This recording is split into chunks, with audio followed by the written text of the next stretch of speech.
ஆண்டவராகிய இயேசுவின் நாமத்தினால என் அன்பின் நல்வாழ்த்துக்கள். இதோ இந்த மாதத்துல கூட ஒரு புதிய மாதத்துல நாங்க காலெடுத்து வைத்திருக்கிறோம்.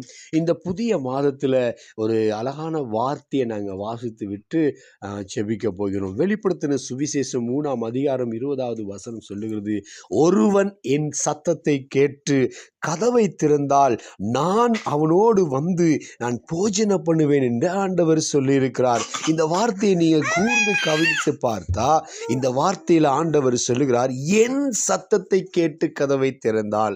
அதாவது நாங்கள் அவருடைய சத்தத்தை கேட்டு பழகி இருந்தால் நிச்சயமாய் நாங்கள் யார் என்று கேள்வி கேட்காமலே திறந்து அவரை உள்ள அழைக்க முடியும். அதனால தான் ஆண்டவர் அடிக்கடி சில வார்த்தைகளை பயன்படுத்துகிறார்.